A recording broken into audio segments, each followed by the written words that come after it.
Ditch இருந்தால் டிச்சில் தண்ணி போயிடணும். எல்லாமே களிமண் காட்டில் டிச்சே கிடையாது.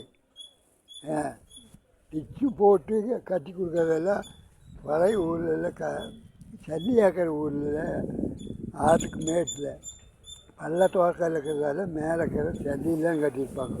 பழைய காலத்துக்கார ஊரில் அவங்க கொசவன் ஓடுறது தான் இருப்பாங்க. கொசவன் ஓடுனா கொசவன் தான் செய்யறது சிமெண்ட் ஓடு.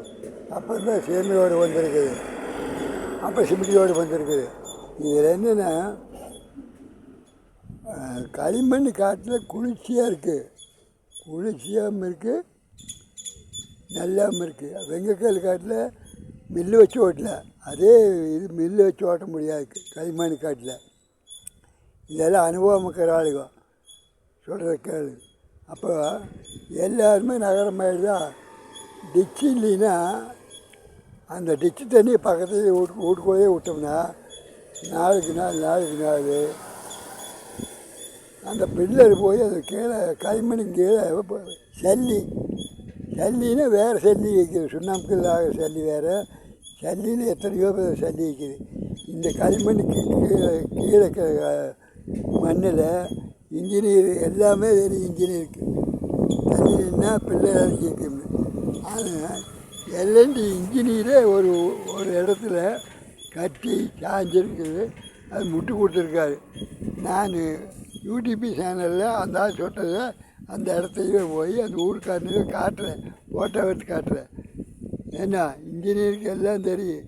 இப்போது சாக போவேன் அப்படின்னு எம்மனுக்கு தெரியும். எம்மனுக்கு எப்படின்னா பாஸ்கால் கொண்டு வர நாய் சத்தம் போடு அப்படிங்கிறாங்க வீட்டுக்குள்ளே.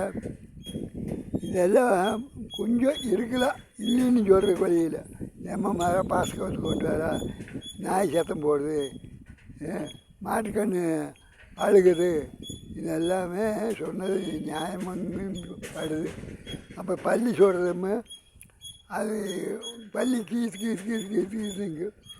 இப்போ பாருங்க, உண்மையாக பள்ளி 10 பள்ளி வேலையிலேருந்து கட்டி குச்சி போகும்னு அது பள்ளி சத்தம் போடுறது அந்த வீட்டுக்கார கரெக்டாக சொல்லுவான்.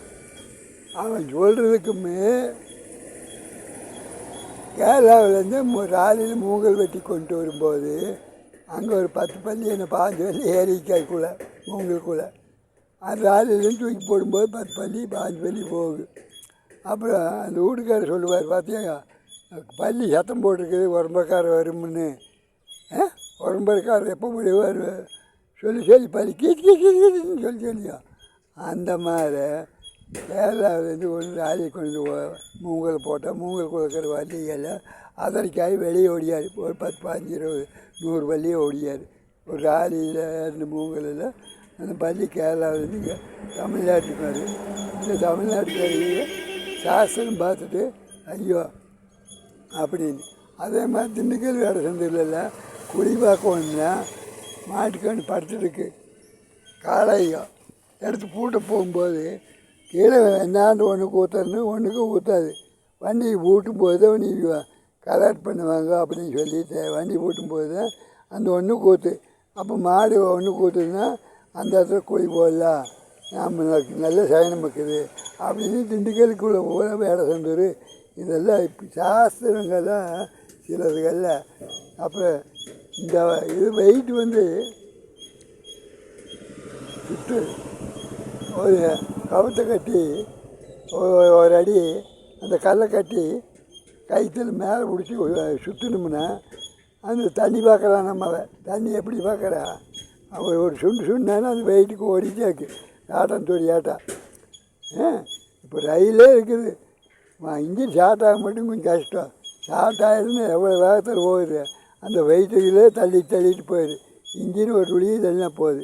அதே மாதிரி கரண்ட்டுக்கு முதல்ல 440 வோல்டாச்சுக்கு ஸ்டாரு டெல்டான்னு இருக்குது. அந்த ஸ்டாருங்கிறது டெல்டா, அந்த டெல்டாங்கிறது 6000 போகுமா இல்லை, ஸ்டாருங்கிறது 3000 போகுது இருக்கும். அது மோட்டருக்குள்ளே அந்த 6 சேர்ந்து மோட்டருக்குள்ளே காயில் முதல்ல 3 வயதுலையும் இப்படி தான் கரண்ட் உள்ள போகும்.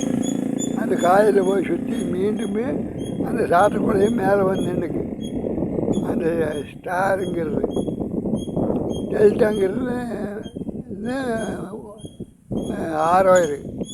நேரடியாகவே அங்கே சுற்றி விட்டாச்சுன்னா நேரடியாகவே கரண்ட் உள்ளே மேக்னெட்டில் போய் பவர் ஆகி சாட்ரு போடும்போது அங்கேயே உள்ள காயில் கரண்ட் போகிறது மேக்னெட் ஆகி மோட்டர் ஓடும். இதுதான் உள்ள விஞ்ஞானம். இது பெரிய விஞ்ஞானம் நிறைய